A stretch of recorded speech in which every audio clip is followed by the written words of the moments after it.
Is it controversial to consider a handbag as an investment?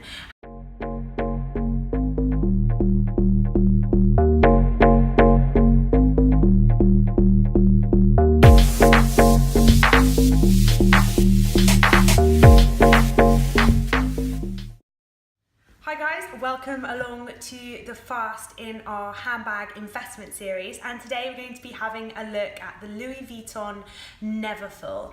Now, the Neverfull was first produced in 2007. Currently you can purchase it in the canvas, which can come in the monogram or the damier print, or you can also buy it in the epi leather as well. Now, the Neverfull is a bit of a workhorse, I'd say. I think it's a really great bag. It's going to see you through a lot of seasons. A lot of ladies like it during the mummy days, you know, the pregnancy. I think I've not been there, but you can just shove everything in. A lot of people like it for going on holiday, just, you know, traveling, again, just dump a load of stuff in. And also, I think just for out and about when you're shopping, it's just a really great durable workhorse of a bag. Now, there's a lot of stats being banded around online about the durability of the Neverfull, and one such one is that it can hold up to 200 pounds in weight, and that for us over in Europe is about 90 kilograms. To be honest, I couldn't even lift 90 kilograms, so I'm not going to be able to test that out. If anyone has tested it, it could be quite a fun YouTube video. There you go, there's a little idea.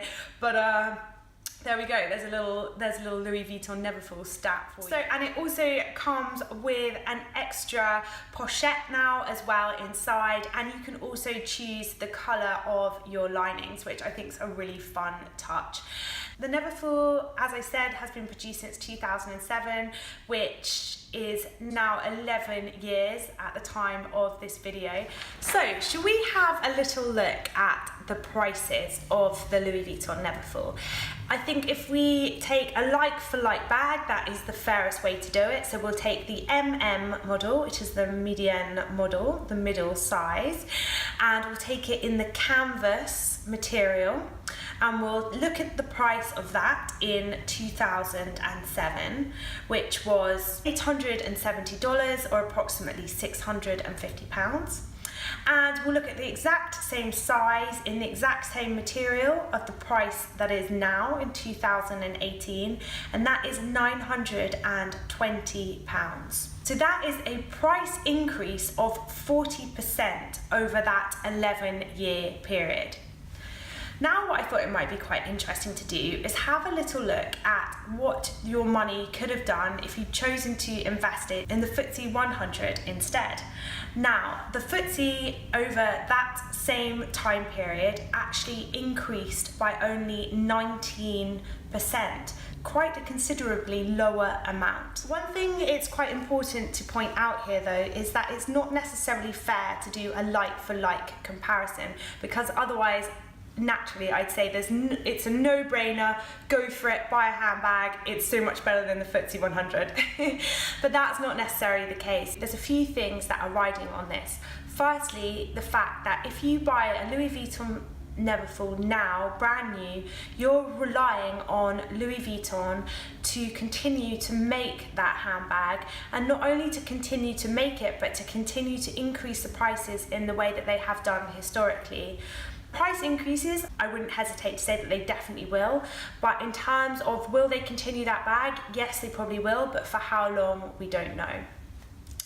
Next up, if you decide to buy that handbag, you love it and you use it and you take it to the beach and you use it as your mummy bag and all of that beautiful stuff, you can't then go and expect to sell it for the absolute maximum price possible. So if you are looking at the bag as an investment, it does mean you can't actually choose to use it as well. So it's kind of a catch-22 situation. You have to store it beautifully stuffed in its dust bag with all of the receipts and everything if you want to be able to maintain its maximum value in order to resell it. And there is the third issue. You also have to be able to resell it. And that means you're not going to be able to reach the absolute maximum price possible, because that maximum price is set by Louis Vuitton themselves, and people will just choose to go and buy the bag directly from them rather than secondhand if you're priced too high. So the secondhand market generally, apart from for Hermes, is generally lower naturally than if you choose to go and buy it in store. So how can we get around it? Well, firstly, you can buy a really great Louis Vuitton Neverfull second hand, and therefore you're not paying the absolute maximum price to start with, and you can enjoy the use of that bag, and second-hand bags will track just slightly under the price of the Neverfulls, and that means that you're not going to lose that driving it off the forecourt bit of margin that does happen if you choose to buy something new from store. And secondly, you can make sure that you keep all receipts, all dust bags, and you do as much as possible to maintain the quality of the bag that you have purchased. And thirdly, that you don't have it monogrammed or personalised in any way. Having said all of that, I do believe that the Louis Vuitton Neverfull, if bought secondhand and maintained in the state that you bought it, will not lose value at all, which means you will get beautiful use out of a bag, and then if you choose to sell it, you'll make your money back. Comment below, let me know what you think of what I've just said. Is it controversial to consider a handbag as an investment? Have you had experience with Louis Vuitton as an investment? Guys, really interested to know your thoughts on the subject. So other than that, like and subscribe, and I'll be bringing you my Louis Vuitton Alma next week. Take care, guys.